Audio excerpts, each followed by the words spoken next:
नमस्कार, मैं शिवम आपका एसके बुक्स के यूट्यूब चैनल पर स्वागत करता हूं। आज हम बात करने वाले हैं नेवी और एयरफोर्स एक्स ग्रुप की भर्ती परीक्षा के बारे में, जिसमें आज हम मैथ्स का चैप्टर क्वाड्रेटिक इक्वेशन का पार्ट फर्स्ट पढ़ेंगे।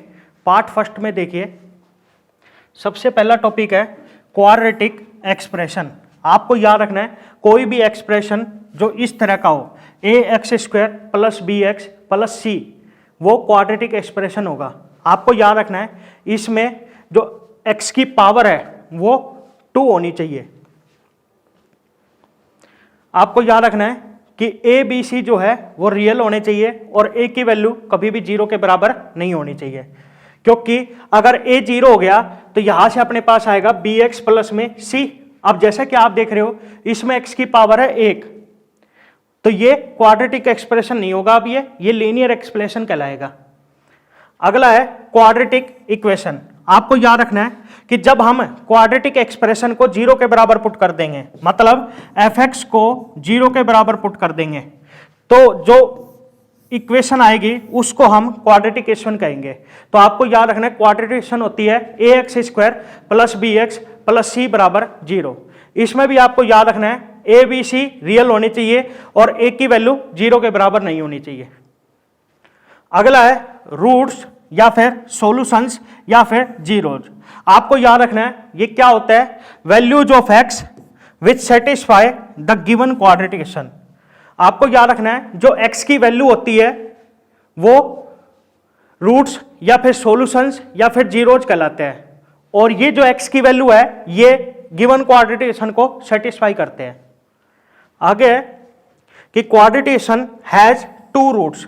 आपको याद रखना है कि जब हम इस इक्वेशन को सोल्व करेंगे तो अपने पास x की 2 वैल्यू आएंगे, तो यहां से हम ये कह सकते हैं कि क्वाड्रेटिक इक्वेशन के 2 रूट्स होंगे। अगला टॉपिक है इसमें मेथड्स फॉर फाइंडिंग रूट्स। आपको याद रखना है कि रूट्स निकालने के लिए 2 मेथड है। पहला है फैक्टराइजेशन मेथड और दूसरा है हिंदू मेथड, और इस मेथड को हम श्रीधराचार्य फॉर्मूला के नाम से भी जानते हैं। तो सबसे पहला देखिए फैक्टराइजेशन मेथड। जैसा कि आपको पता है क्वाड्रेटिक होती है ax² + bx + c = 0। अब आपको इस इक्वेशन के रूट्स निकालने हैं, मतलब x की वैल्यू निकालनी है। तो हम सबसे पहला मेथड लगा रहे हैं फैक्टराइजेशन मेथड। तो इसमें आपको इस इक्वेशन के फैक्टर करने हैं। तो हमने ये मान लिया कि इस इक्वेशन के फैक्टर ये आ गए a × x - α × x - β, और ये बराबर है 0 के। अब ये 0 कब हो सकता है, या तो ये 0 होगा, मतलब x - α बराबर 0 होगा, और अगर x - α बराबर 0 हो गया तो यहां से x बराबर आएगा अल्फा के, या फिर ये 0 हो सकता है, मतलब x - बीटा 0 हो सकता है, और अगर x - बीटा 0 के बराबर हो गया तो x बराबर आएगा बीटा के। तो यहां से अपने पास x की 2 वैल्यू आई है, अल्फा और बीटा। तो आपको याद रखना है यही इस इक्वेशन के रूट्स कहलाएंगे। देन x बराबर अल्फा एंड x बराबर beta will satisfy the given equation. x बराबर अल्फा और x बराबर बीटा ये इस इक्वेशन को सेटिस्फाई करेंगे। अगला है हिंदू मेथड। जैसा कि आपको पता है क्वाड्रेटिक इक्वेशन होती है ax² + bx + c = 0। तो इस इक्वेशन के रूट्स निकालने के लिए हम हिंदू मेथड का यूज करेंगे, और इसको हम श्रीधराचार्य फॉर्मूला के नाम से भी जानते हैं। तो इसमें x की वैल्यू निकालने के लिए फॉर्मूला होता है जो कि आपको याद कर लेना है। x बराबर होता है -b ± √b² - 4ac/2a।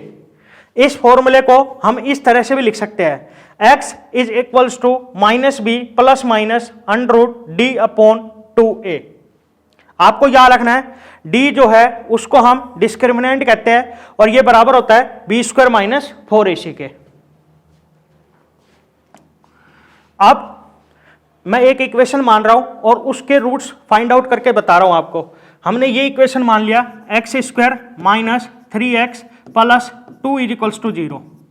अब हमें इस इक्वेशन के रूट्स निकालने हैं, तो मैं दोनों मेथड से आपको बता रहा हूं। तो सबसे पहला देखिए फैक्टराइजेशन मेथड से। तो फैक्टराइजेशन मेथड में हमें ऐसे 2 नंबर सोचने हैं जिनका प्रोडक्ट करें तो वो इन दोनों के प्रोडक्ट के बराबर है, मतलब 2 के बराबर है, और सम करे तो वो इस बीच वाले के बराबर आए, मतलब -3 के बराबर आए। तो ऐसे 2 नंबर बताइए जिनका प्रोडक्ट करे तो 2 आए और सम करे तो -3 आए। तो आप क्या कहोगे, -1 और -2, क्योंकि जब हम इनका प्रोडक्ट करेंगे तो वो अपने पास +2 आएगा और सम करेंगे तो वो अपने पास -3 आएगा। अब आपको ये इसमें पुट करना है, इस तरह से पुट करना है आपको। पहले वाले को तो सेम रखना है, अब -1 है इसके x लगा देना है, फिर -2 है इसके x लगा देना है, और फिर लास्ट में +2 और इज इक्वल्स टू 0। अब इन दोनों में से कॉमन आ रहा है x, तो यहां पर बचेगा x और यहां पर बचेगा 1। इन दोनों में से कॉमन आ रहा है -2, यहां पर बचेगा x और यहां पर बचेगा -1 और बराबर है 0 के। अब सारे में से कॉमन आ रहा है x -1, यहां पर बचेगा x और यहां पर बचेगा 2 और ये बराबर है 0 के। अब ये 0 के बराबर है, तो ये 0 कब हो सकता है, या तो ये 0 हो, अगर ये 0 हो गया तो यहां से x बराबर आएगा 1 के, या फिर ये 0 हो और अगर ये 0 हो गया तो यहां से x बराबर आएगा 2 के। तो अपने पास x की 2 वैल्यू आई है, 1 और 2, जो कि इस इक्वेशन के रूट्स कहलाएंगे। अब जैसा कि मैंने आपको कहा था कि रूट्स गिवन क्वाड्रेटिक इक्वेशन को सेटिस्फाई करते हैं, तो जब हम x की वैल्यू इनमें पुट करेंगे तो ये इसको सेटिस्फाई करेंगे। तो हम x की जगह 1 पुट कर रहे हैं इसमें, तो ये अपने पास आएगा 1 का स्क्वायर माइनस में 3 × 1 और प्लस में 2। अब ये चेक करते हैं कि क्या ये 0 के बराबर आता है क्या। अगर ये 0 के बराबर आ गया तो कहने का मतलब यह है कि इसने इसको सेटिस्फाई कर दिया। तो चेक करते हैं, तो 1 का स्क्वायर 1, 3 × 1 3 और प्लस में 2, 1 - 3 -2 प्लस में 2, ये बराबर आया 0 के। और जैसे कि आप देख रहे हो ये भी 0 के बराबर है, तो कहने का मतलब यह है कि इसने इसको सेटिस्फाई कर दिया। तो अपने ये फाइनल आंसर होंगे। सेकंड मेथड देखिए फॉर्मूले से।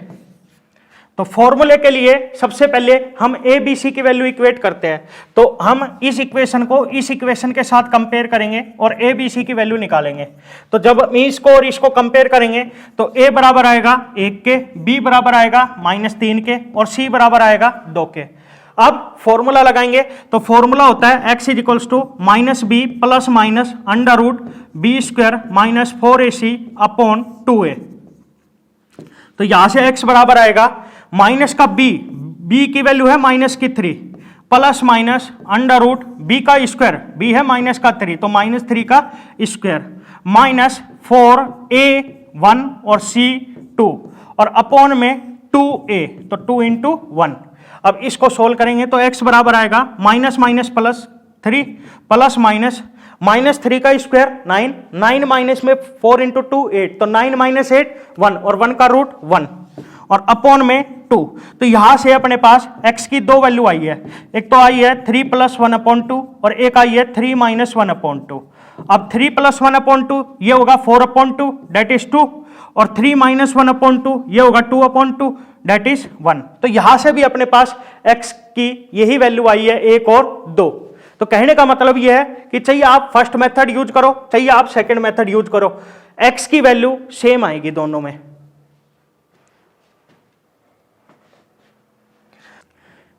रूट्स निकालने के लिए मैं आपको एक ट्रिक बता रहा हूं, ये ट्रिक आपको याद कर लेनी है। तो ट्रिक है, जैसा कि आपको पता है क्वाड्रेटिक इक्वेशन होती है ax² + bx + c = 0। तो ट्रिक ये है कि आपको b का साइन देखना है, b का साइन देखना है। अब b का साइन या तो प्लस का होगा या फिर माइनस का होगा।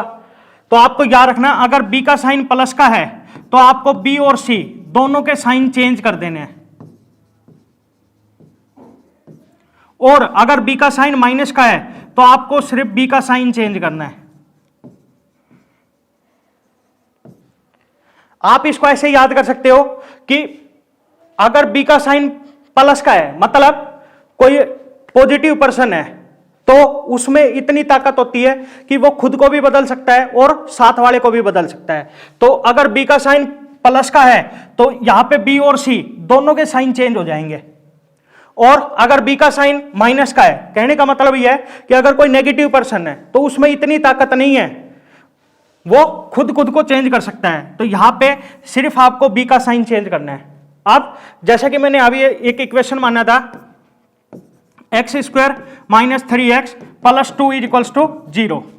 अब जैसा कि आप देख रहे हो इसमें b का साइन माइनस का है तो ये खुद का ही चेंज करेगा, साथ वाले का नहीं करेगा। तो साथ वाले का प्लस है तो प्लस ही रहेगा। अब आपको साइन वगैरह भूल जाने हैं। अब आपको ऐसे दो नंबर सोचने हैं जिनका प्रोडक्ट करे वो इन दोनों के प्रोडक्ट के बराबर आए, दैट इज 2 के बराबर आए। तो जैसे कि आपको पता है वो दो नंबर होंगे 1 और 2, क्योंकि जब हम इनका प्रोडक्ट करेंगे तो वो अपने पास 2 के बराबर आएगा। अब आपको ये देखना है कि इसके आगे क्या साइन है। तो जैसा कि आप देख रहे हो इसके आगे है प्लस का साइन, तो आपको इन दोनों को प्लस करना है। तो इन दोनों को प्लस करेंगे तो ये अपने पास आएगा 3। अब आपको ये देखना है क्या यहां पे 3 है क्या, हाँ यहां पे 3 है तो इसका मतलब ये बिल्कुल सही है। लेकिन आप में से कई ये सोचेंगे कि यहां पे माइनस का 3 है। जैसा कि मैंने अभी आपको बताया साइन देने के बाद आपको ये साइन भूल जाने हैं। आपको ये नहीं देखना है कि प्लस का है या माइनस का है, हाँ ये देखना है कि इसके आगे कैसा साइन है। अब प्लस का है तो हमने प्लस कर दिया और ये अपने पास 3 के बराबर आया। और जैसे कि आप देख रहे हो यहां पे भी 3 है तो इसका मतलब ये बिल्कुल सही है। अब आपको बड़े को पहले लिखना है और छोटे को बाद में लिखना है। अब जैसा कि आपको पता है 1 और 2 में बड़ा होगा 2, तो 2 को पहले लिखेंगे और छोटे को बाद में लिखेंगे। बाद में आप इनको चेंज कर सकते हो, आगे पीछे कैसे भी लिख सकते हो, पर ट्रिक यह है कि बड़े को पहले लिखो और छोटे को बाद में लिखो। तो इससे भी अपने पास x की वैल्यू 1 और 2 ही आएंगे। आपको ये इक्वेशन याद कर लेनी है। ये इक्वेशन हम जो बड़े क्वेश्चन होंगे उनमें ट्रिक में काम करेंगे। अगला टॉपिक है नेचर ऑफ रूट्स। तो सबसे पहले है जैसा कि आपको पता है क्वाड्रेटिक इक्वेशन होती है ax square plus bx plus c बराबर 0। इसमें आपको याद रखना है a b c रियल है और a की वैल्यू 0 के बराबर नहीं है। तो सबसे पहला पॉइंट है if d is greater than 0। जैसे कि मैंने अभी आपको बताया था d, इसको हम कहते हैं डिस्क्रिमिनेंट और जो कि होता है b स्क्वायर माइनस 4ac। तो सबसे पहला पॉइंट ये है कि अगर d की वैल्यू 0 से बड़ी हो तो आपको याद रखना है कि roots are real and distinct, मतलब रूट्स रियल होंगे और अनइक्वल होंगे, मतलब अलग अलग होंगे। सेकंड है if d is equals to 0, अगर d की वैल्यू 0 के बराबर आती है तो आपको याद रखना है roots are real and equal, roots real होंगे और इक्वल होंगे। अगला पॉइंट है if d is less than 0, अगर d की वैल्यू 0 से छोटी है तो आपको याद रखना है कि roots are imaginary, roots imaginary होंगे। सेकंड है इसमें कि ax square plus bx plus c बराबर 0 है। इसमें a b c रैशनल है, याद रखना q का मतलब है रैशनल। अब जैसा कि आपको पता है रैशनल नंबर वो नंबर होते हैं जिनको हम p अपॉन q की फॉर्म में लिख सके। तो यहां पे a b c रैशनल है और a की वैल्यू 0 के बराबर नहीं है। तो सबसे पहला पॉइंट इसमें यह है कि if d is greater than 0 and d is a perfect square, d एक परफेक्ट स्क्वायर है, तो आपको याद रखना है कि roots are rational and unequal, roots rational होंगे और अनइक्वल होंगे। सेकंड है if d is greater than 0 and d is not a perfect square, d perfect square नहीं है, तो आपको याद रखना है roots are irrational and unequal, roots irrational होंगे और अनइक्वल होंगे। अब परफेक्ट स्क्वायर का मतलब यह है कि जैसा कि आप जानते हो 16 ये 4 का स्क्वायर है, तो इसका मतलब ये जो है ये परफेक्ट स्क्वायर है। जैसे आप जानते हो 25 ये 5 का स्क्वायर है, तो ये भी एक परफेक्ट स्क्वायर है। तो आपको याद रखना है अगर d की वैल्यू 0 से बड़ी है और d परफेक्ट स्क्वायर है तब तो रूट्स रैशनल होंगे और अनइक्वल होंगे, और अगर d की वैल्यू 0 से बड़ी है और d परफेक्ट स्क्वायर नहीं है तो आपको याद रखना है रूट्स इरेशनल होंगे और अनइक्वल होंगे। अगला है नोट, इसमें आपको याद रखना है कि imaginary roots and irrational roots are always occur in conjugate pairs. कहने का मतलब यह है कि अगर एक root p plus iota q है तो आपको याद रखना है दूसरा root p minus iota q होगा। कहने का मतलब यह है कि इसका कॉन्जुगेट होगा। अब जैसा कि आपको पता है कि ये एक कॉम्प्लेक्स नंबर है p प्लस आयोटा q। अब अगर हम इसका कॉन्जुगेट निकालना चाहे तो जैसा कि आपको पता है कॉन्जुगेट निकालने के लिए हमें इमेजिनरी पार्ट का साइन चेंज करना है। अब यहां पे इमेजिनरी पार्ट का साइन प्लस का है तो अब माइनस का हो जाएगा। फॉर एग्जांपल जैसे अगर एक रूट 2 + 3 आयोटा है तो डेफिनेटली दूसरा रूट 2 - 3 आयोटा होगा, मतलब इसका कॉन्जुगेट होगा। अगर एक रूट माइनस का 2 - 3 आयोटा है तो दूसरा रूट डेफिनेटली -2 + 3 आयोटा होगा। आपको याद रखना है, आपको सिर्फ इमेजिनरी पार्ट का साइन चेंज करना है कॉन्जुगेट निकालने के लिए। अगला है, अगर एक रूट p + √q है तो डेफिनेटली दूसरा रूट p - √q होगा। कहने का मतलब यह है कि अगर एक रूट 2 + √3 है तो डेफिनेटली दूसरा रूट 2 - √3 होगा। कहने का मतलब यह है कि आपको रूट वाले का साइन चेंज करना है। अगर प्लस का है तो माइनस का हो जाएगा और माइनस का है तो प्लस का हो जाएगा।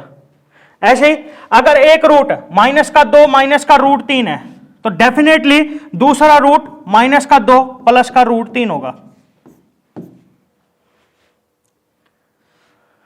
अगला टॉपिक है इसमें relation between roots and coefficients.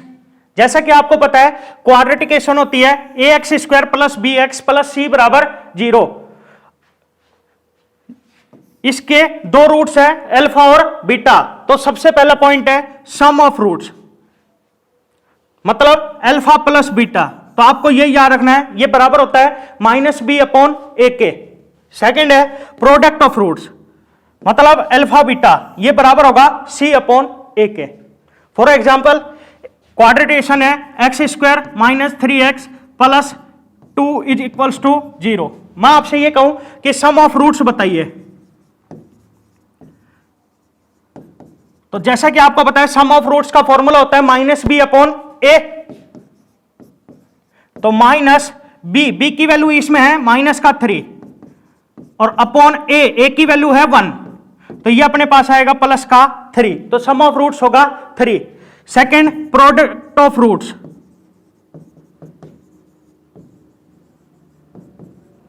इसका फॉर्मूला होता है c/a। c की वैल्यू है 2 और a की वैल्यू है 1, तो 2/1 2, तो प्रोडक्ट ऑफ रूट्स होगा 2। अगला टॉपिक है फॉर्मेशन ऑफ क्वाड्रेटिक इक्वेशन।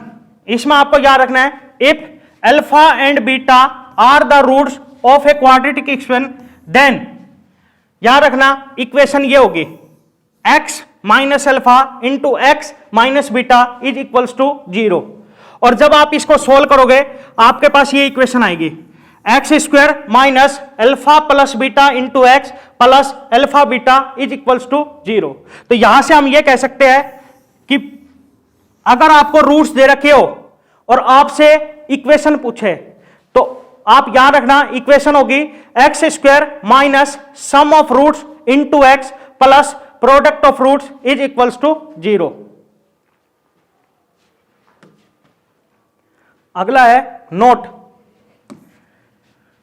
याद रखना for quadratic equation ax² + bx + c = 0। सबसे पहला पॉइंट है इफ b = 0, अगर b की वैल्यू 0 के बराबर हो जाए तो आपको याद रखना है roots are equal in magnitude but opposite in sign. Roots magnitude में तो इक्वल होंगे लेकिन उनका साइन अपोजिट होगा। फॉर एग्जाम्पल जैसे इक्वेशन है x² - 4 = 0। अब जैसा कि आप देख रहे हो इस क्वाड्रेटिक इक्वेशन में b की वैल्यू 0 है। अब इस इक्वेशन को सोल्व करते हैं तो यहां से अपने पास आएगा x² = 4, तो x बराबर होगा √4 और ये अपने पास आएगा ±2 के। तो यहां से अपने पास x की दो वैल्यू आई है, एक तो आई है +2 और एक आई है -2। अब जैसा कि आप देख रहे हो इन दोनों का मैग्नीट्यूड तो इक्वल है लेकिन साइन अपोजिट है। कहने का मतलब यह है कि एक प्लस का है तो दूसरा माइनस का है। तो आपको याद रखना है अगर b की वैल्यू 0 हो तो रूट्स का मैग्नीट्यूड तो इक्वल होगा लेकिन साइन अपोजिट होगा। अगला पॉइंट है इफ c = 0, यदि c की वैल्यू 0 के बराबर हो जाए तो आपको याद रखना है one root is 0 and other root is -b/a। एक रूट 0 होगा और दूसरा root minus B upon A होगा। फॉर एग्जाम्पल जैसे इक्वेशन है x square plus 3x is equals to 0। अब जैसा कि आप देख रहे हो इस क्वाड्रेटिक इक्वेशन में c की वैल्यू 0 है। अब इस इक्वेशन को सोल्व करते हैं तो यहां से अपने पास कॉमन आ रहा है x, तो ये बनेगा x plus 3 is equals to 0। अब ये 0 के बराबर है, तो ये 0 कब हो सकता है? या तो ये 0 मतलब x की वैल्यू 0, या फिर ये 0 हो मतलब x प्लस 3 बराबर 0 हो। तो यहां से x बराबर आएगा माइनस का 3। तो जैसा कि आप देख रहे हो कि एक रूट तो 0 है और दूसरा रूट माइनस का 3 है, और इसको हम ऐसा भी लिख सकते हैं कि दूसरा रूट जो है वो माइनस बी अपॉन ए के बराबर है। ऐसा इसलिए क्योंकि b की वैल्यू है इसमें प्लस का 3 और a की वैल्यू है 1, तो ये अपने पास आएगा माइनस का 3, और यहां पे अपने पास दूसरा रूट माइनस का 3 आया है। अब आप ऐसे कहोगे कि सर b की वैल्यू 0 हो चुकी है, c की वैल्यू 0 हो चुकी है, लेकिन a की वैल्यू 0 नहीं हुई। जैसे कि मैंने आपको बताया कि क्वाड्रेटिक इक्वेशन के लिए a की वैल्यू कभी भी 0 के बराबर नहीं हो सकती, क्योंकि अगर a 0 हो गया तो ये क्वाड्रेटिक इक्वेशन नहीं बनेगी। अगला पॉइंट है इफ b और c दोनों की वैल्यू 0 के बराबर हो जाए तो आपको याद रखना है इसके दोनों रूट्स 0 होंगे। अगला पॉइंट है इफ a c के बराबर हो तो आपको याद रखना है कि रूट्स एक दूसरे के रेसिप्रोकल होंगे। कहने का मतलब यह है कि अगर एक रूट 3 है तो दूसरा रूट 1/3 होगा, ये एक दूसरे के रेसिप्रोकल होंगे। अगला पॉइंट है if a plus B plus C is equals to 0, इसकी वैल्यू 0 के बराबर हो जाए तो आपको याद रखना है क्वाड्रेटिक इक्वेशन का एक रूट 1 होगा और दूसरा रूट c अपॉन a होगा।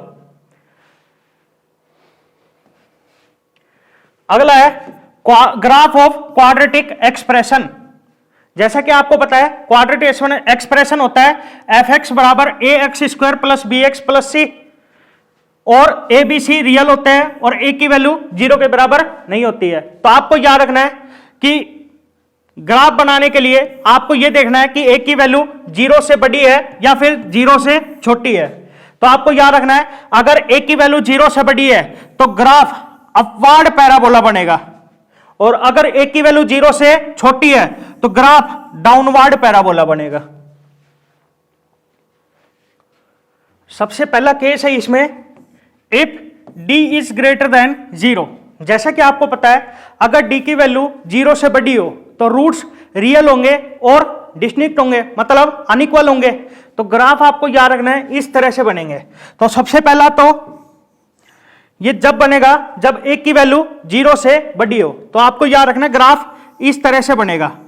कहने का मतलब यह है कि पैराबोला अपवार्ड होगा और ये x एक्सिस को 2 पॉइंट पे काटेगा और ये दोनों रूट्स कहलाएंगे इसके। ऐसे ही दूसरा, अगर a की वैल्यू 0 से छोटी है तो ग्राफ डाउनवर्ड पैराबोला बनेगा और ये x एक्सिस को 2 पॉइंट पे काटेगा और ये दोनों इसके रूट्स होंगे। तो आपको याद रखना है graph cuts x axis at 2 distinct points. Second case है if d is equals to 0। जैसा कि आपको पता है अगर d की वैल्यू 0 के बराबर हो तो रूट्स रियल होंगे और इक्वल होंगे। तो आपको याद रखना ग्राफ इस तरह से बनेंगे। तो सबसे पहला है कि अगर a की वैल्यू 0 से बड़ी हो, तो जैसा कि आपको पता है a की वैल्यू 0 से बड़ी है तो अपवार्ड पैराबोला होगा। तो आपको याद रखना है ये x एक्सिस को एक पॉइंट पे टच करेगा। ऐसे ही अगर a की वैल्यू 0 से छोटी है तो ग्राफ डाउनवर्ड पैराबोला बनेगा और ये x एक्सिस को एक पॉइंट पे टच करेगा। अब एक पॉइंट पे टच इसलिए कर रहा है क्योंकि दोनों रूट्स इक्वल होते हैं। कहने का मतलब यह है कि अल्फा और बीटा दोनों बराबर होते हैं। तो आपको याद रखना है कि सेकंड केस में ग्राफ x एक्सिस को टच करेगा। थर्ड केस है if d is less than 0, d की वैल्यू 0 से छोटी है। तो सबसे पहला इसमें कि अगर a की वैल्यू 0 से बड़ी हो, तो आपको पता है a की वैल्यू 0 से बड़ी है तो ग्राफ अपवार्ड पैराबोला बनेगा। लेकिन आपको याद रखना है इस केस में ये जो पैराबोला है ये एक्स एक्सिस को ना ही काटेगा और ना ही टच करेगा, ये एक्स एक्सिस से ऊपर लाई करेगा। दूसरा है कि अगर ए की वैल्यू 0 से छोटी हो, तो जैसा कि आपको बताए 0 से छोटी है तो ग्राफ डाउनवर्ड पैराबोला बनेगा, लेकिन आपको याद रखना है इस केस में ये पैराबोला एक्स एक्सिस को ना ही टच करेगा और ना ही काटेगा, ये एक्स एक्सिस से नीचे लाई करेगा। तो आपको याद रखना है इसमें तो ग्राफ लाइज कंप्लीटली अबो एक्स एक्सिस और इसमें graph lies completely below x axis. अगला टॉपिक है मैक्सिमम एंड मिनिमम वैल्यू। जैसा कि आपको पता है क्वाड्रेटिक एक्सप्रेशन होता है y is equals to A x square plus B x plus C. अब मैक्सिमम और मिनिमम वैल्यू बताने के लिए आपको यह देखना है कि ए की वैल्यू क्या है। तो इफ ए की वैल्यू 0 से बड़ी है तो आपको याद रखना है इसकी मैक्सिमम वैल्यू तो होगी इनफाइनाइट और मिनिमम वैल्यू होगी -d/4a। लेकिन आपको याद रखना है ये कब होगी, जब x की वैल्यू -b/2a होगी। सेकंड है if a is less than 0, a की वैल्यू 0 से छोटी है तो आपको याद रखना है इस केस में मैक्सिमम वैल्यू होगी -d/4a और ये कब होगी, जब x की वैल्यू -b/2a होगी और मिनिमम वैल्यू होगी -इनफाइनाइट। अगला टॉपिक है कंडीशंस ऑफ कॉमन रूट्स। दो क्वाड्रेटिकेशन है, पहली है a1x² plus b1x plus c1 बराबर 0 और दूसरी क्वाड्रेटिकेशन है a2x² plus b2x plus c2 बराबर में 0। तो सबसे पहला इसमें if one root is common, अगर एक रूट कॉमन हो तो आपको याद रखना है ये कंडीशन होगी determinant of a1 a2 c1 c2 का स्क्वायर ये बराबर होगा determinant of a1 a2 b1 b2 into determinant of b1 b2 c1 c2। Second है if both roots are common, अगर इन दोनों क्वाड्रेटिकेशन के दोनों रूट्स कॉमन हो तो आपको याद रखना है a1/a2 ये बराबर होगा b1/b2 और ये बराबर होगा c1/c2 के। अगला टॉपिक है क्यूबिक इक्वेशन। तो आपको याद रखना है क्यूबिक इक्वेशन होती है ax³ plus bx² plus cx plus d is equals to 0। अब जैसा कि आप देख रहे हो यहां पे x की पावर 3 है, तो कहने का मतलब यह है कि जब हम इस इक्वेशन को सोल्व करेंगे तो अपने पास x की वैल्यू 3 आएंगे और वो मान लेते हैं हम, वो है अल्फा बीटा और गामा। तो सबसे पहला पॉइंट इसमें याद रखना है alpha plus beta plus gamma, तो याद रखना है ये बराबर होगा -b/a के। Second point alpha beta plus beta gamma plus gamma alpha ये बराबर होगा c/o के। Third point alpha beta gamma ये बराबर होगा -d/a के। इस एग्जाम के लिए एसके बुक्स सभी शॉप्स और ऑनलाइन भी अवेलेबल है। अगर आप ऑनलाइन लेना चाहते हैं तो इसका लिंक डिस्क्रिप्शन बॉक्स में अवेलेबल है। इस चैनल पर हम इस भर्ती और अन्य सभी भर्तियों से संबंधित इंपॉर्टेंट जानकारी और स्टडी मटेरियल उपलब्ध करवाते रहेंगे। तो आप इस वीडियो को लाइक कीजिए, चैनल को सब्सक्राइब कीजिए और अपने दोस्तों के साथ शेयर भी कीजिए। मिलते हैं अगली वीडियो में। जय हिंद।